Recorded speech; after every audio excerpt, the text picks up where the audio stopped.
নমস্কার বন্ধুরা, আপনারা সবাই কেমন আছেন? আজ আমি নিয়ে এসেছি লাল লাল ঝাল ঝাল চিকেন কষা। পুরো ভিডিওটা সবাই দেখবেন আর একবার এইভাবে বাড়িতে ট্রাই করে দেখবেন কেমন লাগে লাল লাল ঝাল ঝাল চিকেন কষা, আর কমেন্ট করে জানাবেন। আমি এখানে 2 কিলো চিকেন নিয়েছি।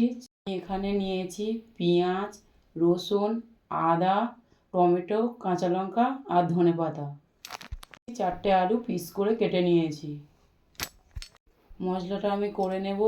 রসুন, আদা, কাঁচা লঙ্কা মিক্সিতে পেস্ট করে নেব। আমার কড়া গরম হয়ে গেছে, দিয়ে দেব সর্ষের তেল। সর্ষের তেলটা আমি একেবারেই দেব। তেল গরম হয়ে গেছে, দিয়ে দেব কেটে রাখা আলুগুলো। আলুগুলো ভালোভাবে ভেজে নেব।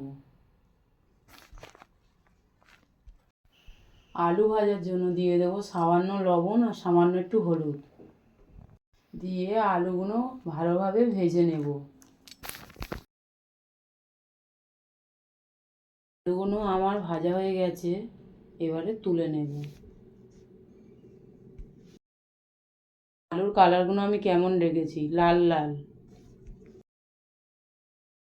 ওই তেলেতেই আমি ফোড়নের জন্য দিয়ে দেব গোটা জিরে, গোটা গরম মশলা, গোটা শুকনো লঙ্কা আর তেজপাতা।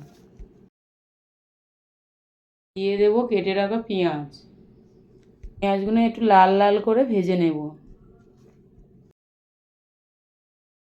পেঁয়াজ ভাজা হয়ে গেছে আমার। দিয়ে দেবো আদা রসুন ও লঙ্কার পেস্ট। ভালোভাবে কষবো যতক্ষণ না মশলার কাঁচা গন্ধটা যাচ্ছে।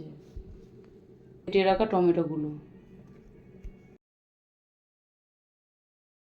টমেটোটা দিয়ে একটু কষিয়ে নিয়ে দিয়ে দেবো লবণ। লবণটা আমি একেবারেই দিয়ে দেব। এখানে নিয়েছি হলুদের গুঁড়ো, জিরে আর গোলমরিচের গুঁড়ো, কাশ্মীরি লঙ্কার গুঁড়ো আর ধনের গুঁড়ো। দিয়ে মশলাটা একটু কষে নেব। সামান্য মশলা ধোয়া জল দিয়ে দেবো।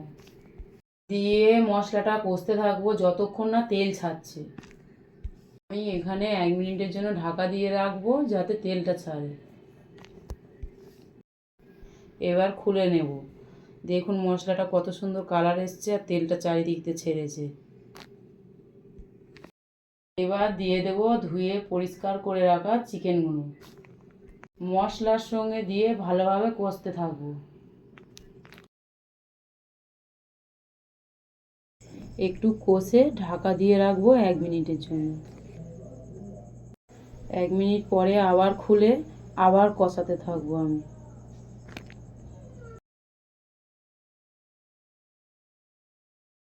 1 মিনিটের জন্য আবার চাপা দিয়ে রাখবো। চাপা দিয়ে কষলে মাংসের টেস্টটা বেড়ে যায়। দেখুন মাংস থেকে কতটা জল ছেড়েছে। কিছুক্ষণ কষে ঢাকা দিয়ে রাখবো।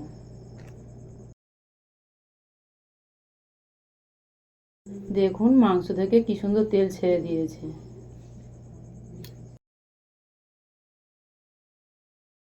ভেজে রাখা আলুগুলো, আলুটা দিয়ে একটু কষিয়ে নেব। দিয়ে দেবো মিট মশলা। মশলা দিয়ে খানিকক্ষণ কষিয়ে নেব। আমার মাংস কষানো হয়ে গেছে, অল্প করে গরম জল দিয়ে দেবো। দিয়ে 5-10 মিনিটের জন্য রেখে দেবো। আমার লাল লাল ঝাল ঝাল চিকেন কষা রেডি। এখন কালারটা কত সুন্দর এসছে। এইভাবে বাড়িতে একবার বানিয়ে দেখবেন। সব শেষে দিয়ে দেবো ধনেপাতা দিয়ে নামিয়ে নেব। দেখার জন্য অসংখ্য ধন্যবাদ। একটা লাইক, একটা কমেন্ট আর একটা শেয়ার অবশ্যই করবেন। দেখা হচ্ছে পরের কোনো নতুন ভিডিওতে। আজকের মতন টাটা।